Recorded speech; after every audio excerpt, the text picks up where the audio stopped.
साल 2025 इसे इतिहास के पन्नों में ईयर ऑफ डिस्ट्रैक्शन कहा जाएगा। इस साल ने दुनिया को वो सब दिखाया जो शायद सदियों में एक बार होता है। आतंकवादी हमले, विमान दुर्घटनाएं, प्राकृतिक आपदाएं और लगातार बढ़ते डर ने इंसानों को ये सोचने पर मजबूर कर दिया, क्या धरती हमारे लिए अब सुरक्षित नहीं बची? आइए देखते हैं 2025 की वो घटनाएं जिन्हें पूरी दुनिया को हिला कर रख दिया। 22 अप्रैल 2025 को पहलगाम का इलाका सैलानियों से भरा हुआ था, लेकिन कुछ ही मिनटों में खुशियों का माहौल चीखों में बदल गया। आतंकियों ने बसों पर हमला किया, गोलियों की बौछार हुई, लोग इधर-उधर भागने लगे। रिपोर्ट्स के मुताबिक 26 लोग मौके पर मारे गए और 20 से ज़्यादा लोग गंभीर रूप से घायल हो गए। ये सिर्फ एक हमला नहीं था, बल्कि उस संदेश का हिस्सा था जिसने आतंकवादियों ने साबित किया कि अब भी वादियाँ पूरी तरह सुरक्षित नहीं है। कश्मीर की जनता जो दशकों से शांति चाहती थी, फिर एक बार डर और दर्द में डूब गई। 12 जून 2025 के अंत में एक पैसेंजर विमान ने दिल्ली से उड़ान भरी थी, लेकिन टेक ऑफ के कुछ ही देर बाद उसका संपर्क एटीसी से टूट गया। कुछ ही मिनटों बाद वो विमान धरती से टकराया और आग का गोला बन गया। इस हादसे में 242 लोगों में से 241 लोगों की मौत हो गई। ये घटना सिर्फ एक हादसा नहीं था, बल्कि उस भरोसे का टूटना था जो लोग हर रोज हवाई यात्रा करने समय सिस्टम पर करते हैं। सवाल उठने लगे, क्या एयरलाइंस और सरकारें लोगों की सुरक्षा से ज्यादा मुनाफे पर ध्यान दे रही है?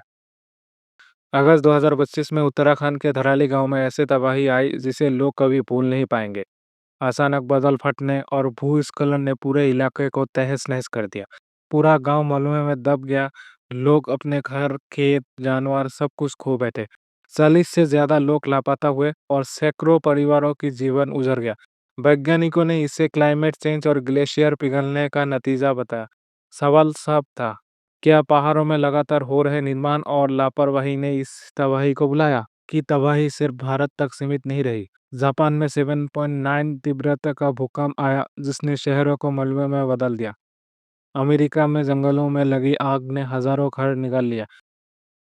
अफ्रीका में सूखा पड़ने की वजह से इंसान और जानवरों दोनों पानी के लिए तड़पने पर मजबूर कर दिया। हर हफ्ते, हर महीने कोई नई आपदा, कोई नई त्रासदी दुनिया को सामने आती रही। तबाही की इस कड़ी ने लोगों को मानसिक तौर पर तोड़ दिया। अस्पताल में भीड़ बढ़ती गई, लोग शहर छोड़कर सुरक्षित जगहों पर भागने लगे। सोशल मीडिया पर hashtag end of the world और हैशटैग 2025 डिजास्टर ईयर जैसे हैशटैग ट्रेंड करने लगी।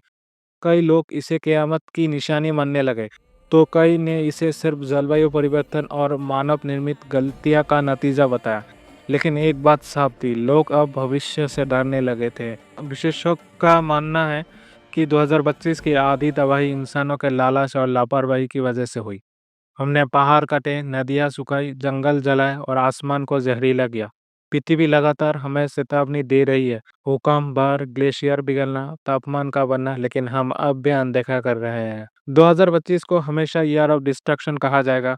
इस सिर्फ घटनाओं का सिलसिला नहीं था, बल्कि इंसानियत के लिए सबक था। सवाल ये है कि क्या हम इन घटनाओं से सीखेंगे या आने वाले साल और भी डरावने होंगे?